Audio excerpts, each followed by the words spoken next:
My mom was 40 when she finally popped out my brother Mason.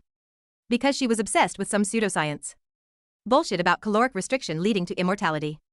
She only ate one meal a day during her pregnancy. The result, she was malnourished as hell. Mason was premature. He weighed 4 pounds. Soaking wet when he slid out. The doctors pleaded with her to put Mason in the NICU. The nurses handle him and pump him full of creamy formula. Mom wasn't having it. She snapped. My son needs to be like me. He needs to maintain a sense of hunger. That's the verifiable secret to living forever. She didn't give a damn what the medical professional said. She insisted on breastfeeding him herself. Which was a joke since she was starving herself. Terrified the kid was going to croak. Doctor tracked down my dad. Dad spent a whole day screaming at Mom. Until Mason was finally shoved into an incubator. Watching my brother's tiny stick-like limbs twitching under that blue UV light. I felt absolutely nothing. 2 weeks later, Mason was out. Mom snatched him from the nurse like she was reclaiming a stolen purse. And discharged him immediately. Back home, Mom started her starvation therapy. She fed Mason once a day. That's it. Mason couldn't handle it. The kid screamed his lungs out from hunger. Sometimes crying until he literally passed out from exhaustion. Dad had already bolted back to the oil rigs in North Dakota. He wouldn't be back for 6 months. I knew Mom was batshit crazy. So we hired a night nurse to watch the kid. But the second Dad's truck turned the corner, Mom fired the nurse. Some nights, I'd wake up to Mason wailing. And Mom whispering her insane mantra in the dark. Mason, we don't eat. That's how we make it to 100 years old. Mason was a few months old. He didn't understand longevity. He just knew his stomach was eating itself. Listening to his cries, I put in my earplugs. Kept my face stone cold and went back to sleep. Because I've done this already. I was reincarnated.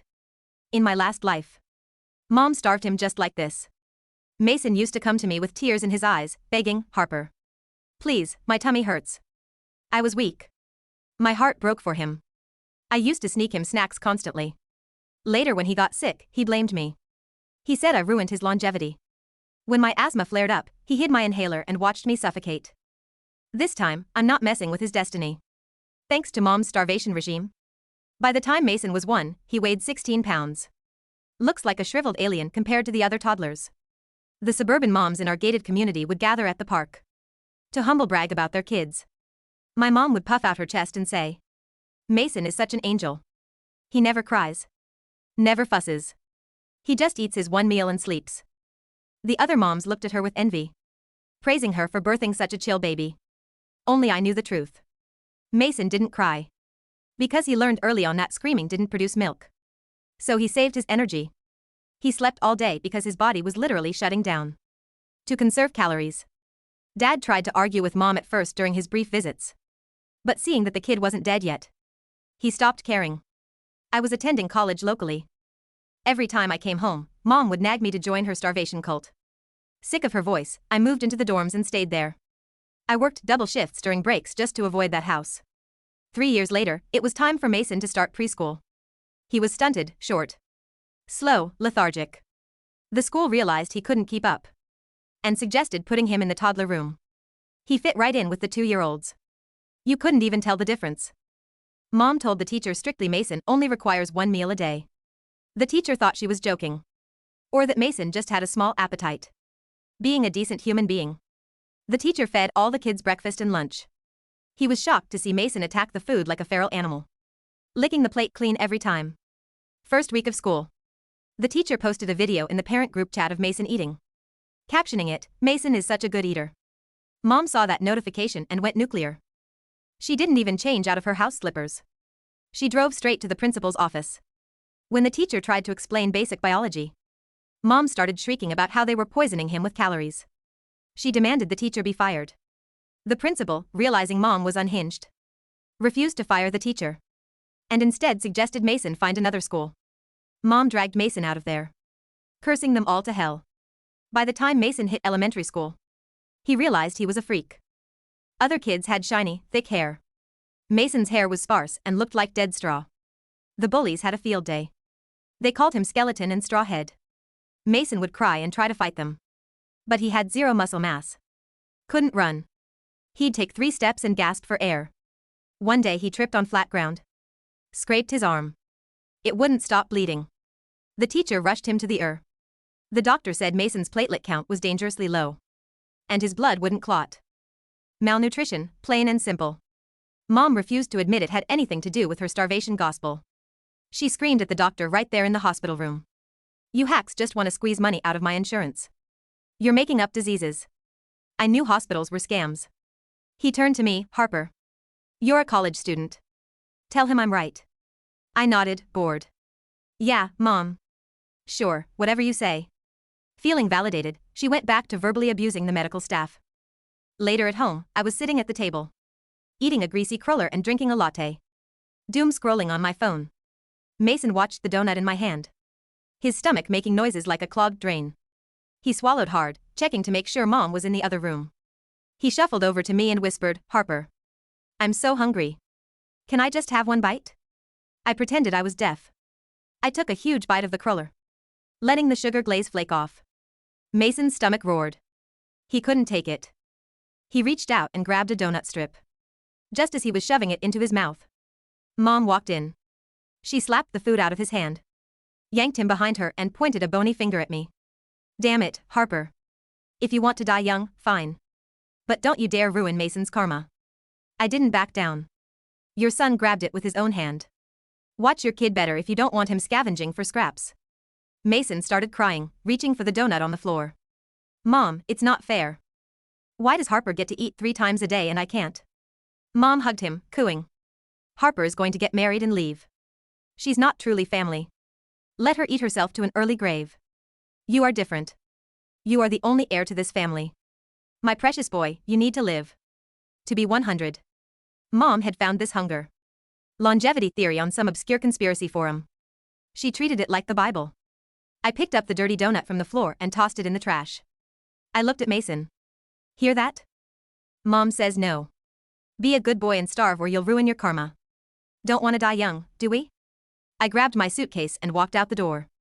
In my last life, I stayed local after graduation to feed Mason.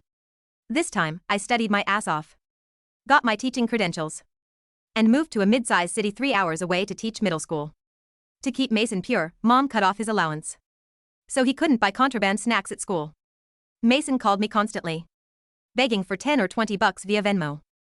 I knew he was starving, but I used Mom's logic against him. "Harper, please. I'm dying," he whined into the phone. "Just send me cash. I'll eat secretly. Mom won't know," I smirked. "Can't do it, kid. It'll ruin your karma." Mason got nasty. "Harper, you bitch. Send me the money or I'll tell Mom you made me eat." Threatening me. Cute. I hung up and immediately forwarded the recording to Mom. Caption: "Your longevity boy is trying to buy snacks at school. Guess he wants to die early." Sending that recording was the nuclear option. I knew it. But I also knew that in a war of attrition, you don't save ammo. The fallout was immediate. Mom pulled Mason out of public school the next day. She claimed the toxic environment was corrupting his biorhythms. The truth was, she locked him in the house like a prisoner of war. She installed cameras in the kitchen, the pantry, even the hallway leading to the garage where the extra freezer was. I didn't visit for 2 years. I focused on my teaching career, dating a sous chef named Mark who liked to feed me pasta and listen to me vent about my eccentric family. I kept the reincarnation bit to myself. Mark thought my mom was just a health nut. He didn't understand that she was building a coffin and calling it a temple. When I finally went back, it was for Dad's funeral. A heart attack on the rig. Quick, painless, likely caused by a diet of gas station burritos and stress. The house smelled like bleach and boiled cabbage. When I walked into the living room, I didn't recognize the creature sitting on the sofa. Mason was 16, but he looked like a geriatric patient shrinking into himself. His skin was translucent, draped over his bones like wet tissue paper.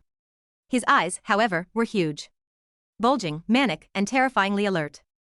"Harper," he croaked. His voice sounded like dry leaves being crushed. "You look inflamed." "I look alive, Mason," I said, dropping my bag. "Sorry about Dad." Mom swept in, wearing a black dress that hung off her frame. She looked skeletal too, but on her, it looked like sheer will. On Mason, it looked like torture. "Your father had no discipline," Mom said, dry-eyed. "His arteries were clogged with impurity. Mason and I, we are clean." She gestured to Mason.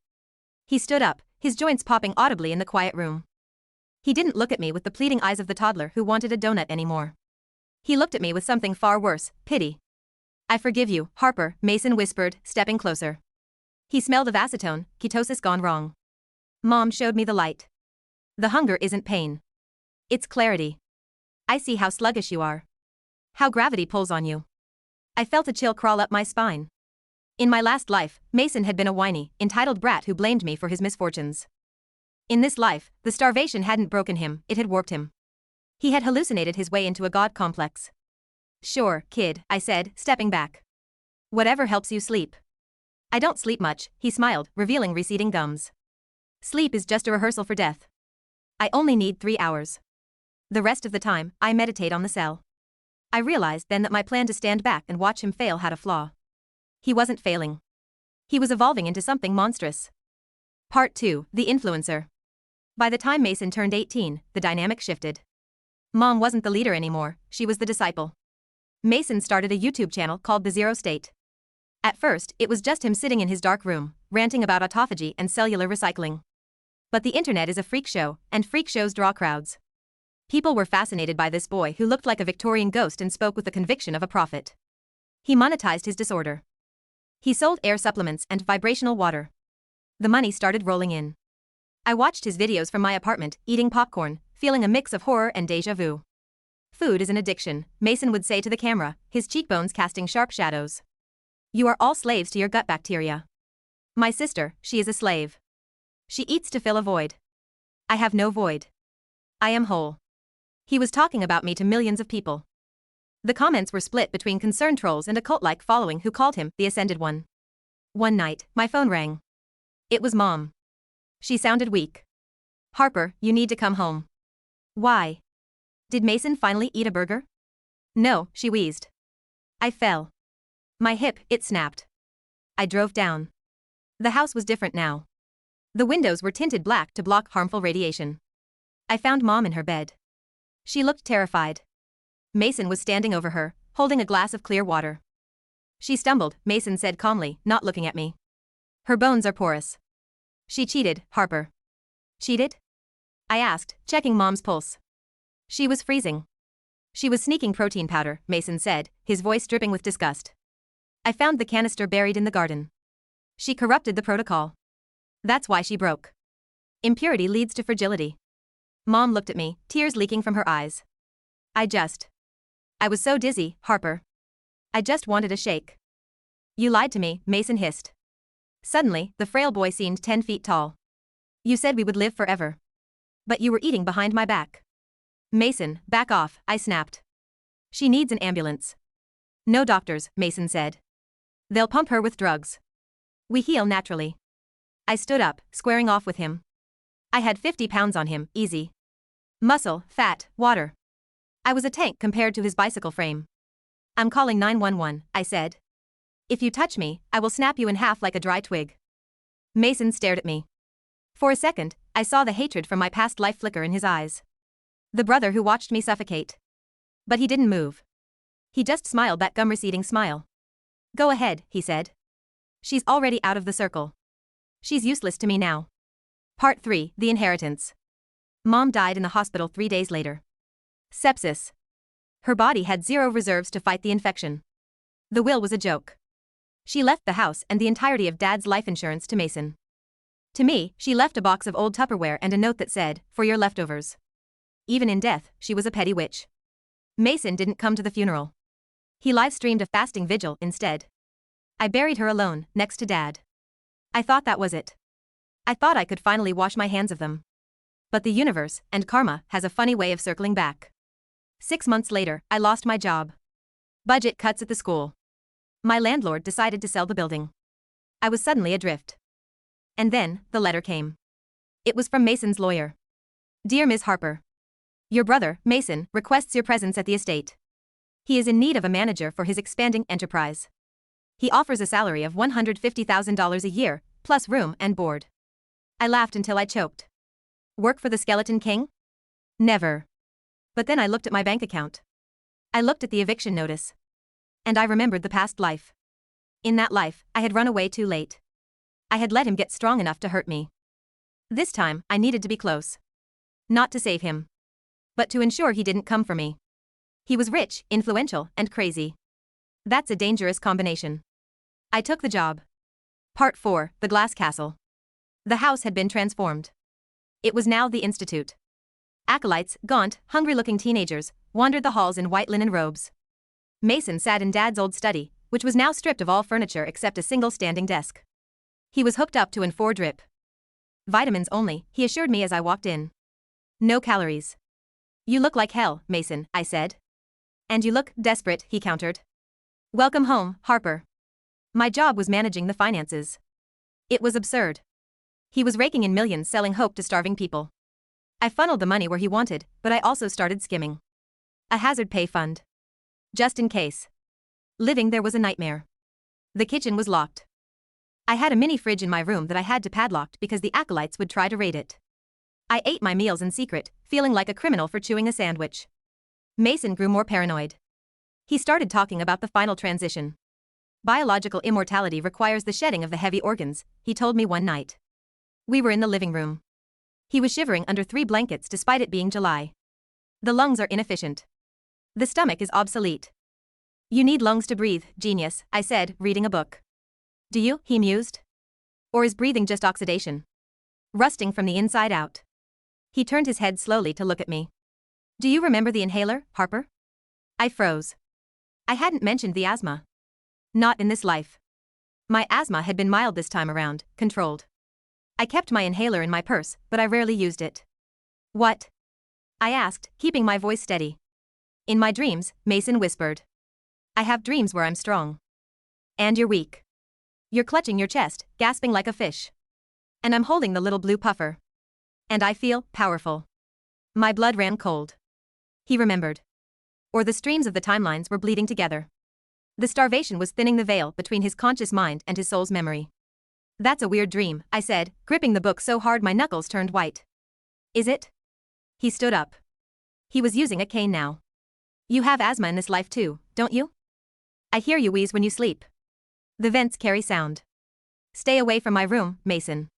You're interfering with my longevity, Harper, he said, his voice dropping an octave. Your presence here, your consumption, it releases spores. You're aging me. You hired me. To keep my enemies close, he smiled. Mom was weak. She couldn't do what needed to be done. But I can. Part 5, The Blackout. The climax happened in November. A massive ice storm hit the state, knocking out power for 50 miles. The Institute went dark. The acolytes panicked. Without their heating pads and electric blankets, they were freezing to death. Their metabolism was too slow to generate body heat. I spent the first hour running around with blankets, trying to keep the kids from getting hypothermia. I told them to eat the emergency rations, energy bars I had stocked, but they refused. They were terrified Mason would know. Where is he? I asked a shivering girl named Chloe. The sanctuary, she chattered. The basement. I grabbed a flashlight and went down. The basement was Dad's old workshop, now Mason's meditation chamber. It was freezing down there. Mason was sitting on a yoga mat. He was blue. Literally blue. Mason, we have to go upstairs, I said. We need to burn furniture in the fireplace. You'll die down here. I am regulating my temperature, he mumbled, delirious. Mind over matter. Get up. I grabbed his arm. It felt like grabbing a broom handle. He shrieked and yanked back, swinging his cane. It cracked against my shin. It hurt, but not enough to stop me. Get out, he screamed. You heat leech. You're stealing my thermal energy. Then, the dust hit me. The basement hadn't been cleaned in years. Clouds of dust and mold spores from the storm dampness swirled in the air. My chest tightened. The familiar iron band clamped around my ribs. A wheeze rattled in my throat. I reached for my pocket. Empty. I patted my jeans. My hoodie. Nothing. I looked at Mason. He was holding it. My red albuterol inhaler. He must have swiped it from my jacket when I grabbed him. He looked at the inhaler, then at me. A spark of recognition lit up his dull eyes. This is it, he whispered. The circle closes. Mason, I wheezed. Give me that. You watched me starve, he said, his voice trembling with a mix of past life rage and current life madness. In the before time. You ate donuts while I screamed. You ruined my karma. That wasn't me, I gasped, dropping to my knees. The lack of oxygen was making my vision swim. Give it. No, he said. He clutched the inhaler to his chest. If you die, the impurity leaves the house. I will live to be 100. I just need to cut the anchor. He watched me struggle. Just like the last life.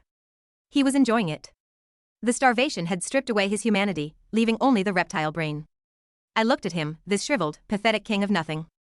In my last life, I had pleaded. I had cried. I had appealed to his love. In this life? I was done being the victim. I stopped reaching for the inhaler. I reached into my boot. I pulled out the second inhaler. I had learned. I always carried a backup. Always. I shook it, brought it to my lips, and took a deep, long puff. The medicine hit my lungs. The airways opened. I sucked in a greedy, beautiful breath of cold air. Mason stared at me, confused. His narrative was breaking. You. He stammered. You're supposed to die. I prepared, I said, standing up.